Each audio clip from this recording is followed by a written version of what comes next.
Não, o oportunismo é o seguinte, é quando desloca a característica da população negra para a marca, entendeu?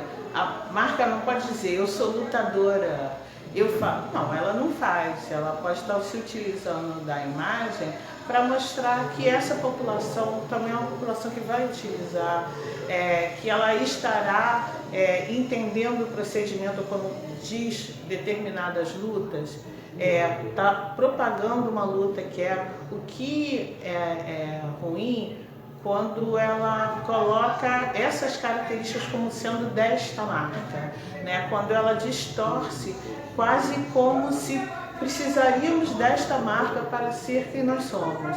Isso é uma troca que às vezes acontece, entendeu?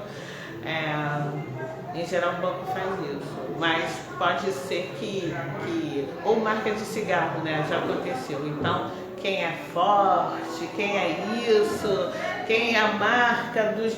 Isso é complicado, eu acho ruim nessa linha.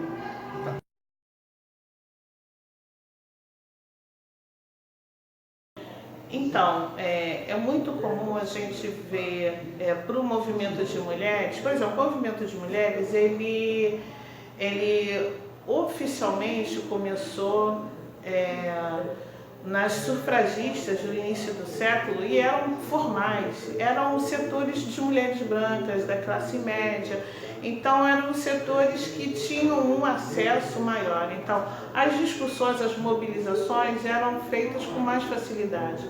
A introdução do movimento de mulheres negras para dentro do movimento feminista, ela teve uma diferença e teve um momento mais forte na década de 70, 80, né? Então, essa tem uma diferença. Então, por conta disso, a publicidade, ela também pegou quem vai poder comprar esse produto. Quem vai comprar esse produto? Então, as mulheres comprariam esse produto, principalmente da classe média branca. Tanto que a diferença que, mostrando a população negra, as mulheres negras, os jovens negros, dentro da publicidade, foi muito tempo depois, mostrando como consumidores, porque já mostrava como pessoas que precisavam de financiamento, precisavam de algum tipo de ajuda, então estavam nesse momento, ou então que estariam servindo as pessoas que eram o foco da compra, da compra desse produto. Então essa demora foi por conta disso. E é interessante porque se houve a abolição da escravatura porque a Inglaterra queria que tivesse mais consumidores, é interessante como a publicidade só foi fazer o movimento da Inglaterra depois, né? Muito depois. Então, acho que há essa movimentação diferenciada. Mesmo as políticas públicas, algumas das políticas públicas para as mulheres, elas vieram primeiro do que para a população negra em geral.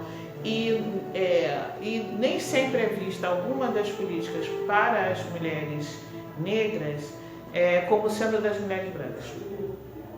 Uma coisa, por exemplo, do movimento feminista. Agora está em julgamento e discussão do Supremo a questão do aborto. Mas o que está no Supremo é sobre a descriminalização. Nesse sentido, ela só deixa de ser crime, mas ela não diz que o Estado brasileiro vai ser responsável por fazer o aborto, instrumentalizar, fornecer a situação que essa mulher possa fazer sem ter que pagar o procedimento, sem ter que comprar algum medicamento. Então, nisso, quem vai poder se utilizar desse procedimento só deixando de ser crime, quer dizer, as pessoas não sendo presas, serão pessoas de classe média e, no geral, são mulheres brancas que vão poder fazer aborto seguro em clínicas particulares. Mas quem usa o SUS é basicamente a população negra. Então, sem a legalização, isso não resolve as nossas questões. Vai deixar de ser crime, pelo menos não serão presas, mas continuarão com dificuldade de proceder a essa situação. Isso é um exemplo de comparação sobre isso.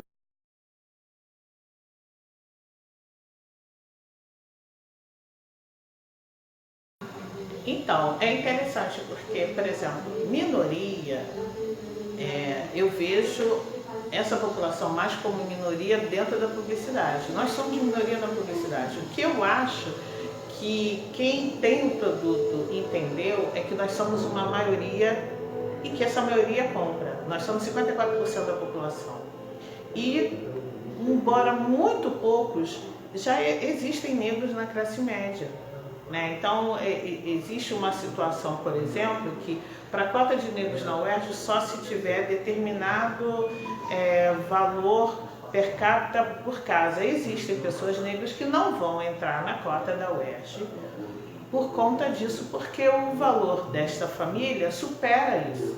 Né? Então, esse mercado entendeu que existem compradores viáveis. Né? Não é à toa que, por exemplo, existem empresas de cosméticos que já estão fazendo produtos para essa população, que utiliza disso, né? Vai à festa, se utiliza no trabalho, enfim. Ela ofusca quando a gente vai perguntar assim, ok, vocês fazem produto mas quem são seus dirigentes? Né?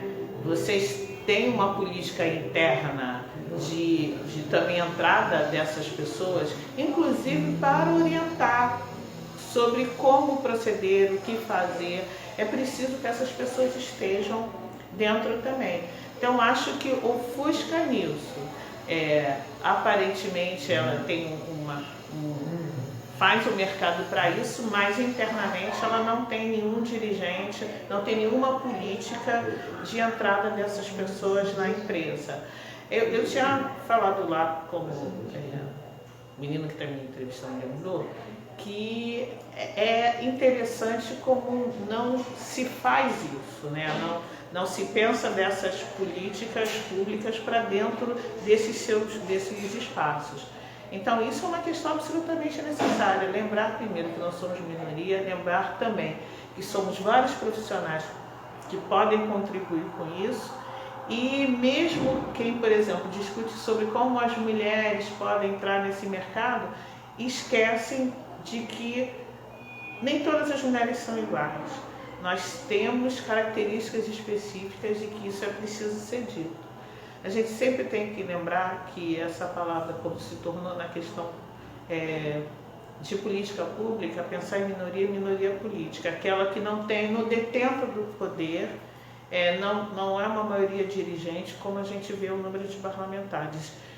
O número de parlamentares sendo uma maioria masculina e branca significa que as leis votadas são basicamente para esse mesmo setor.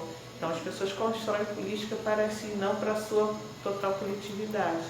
Então, isso é preciso entender esse processo.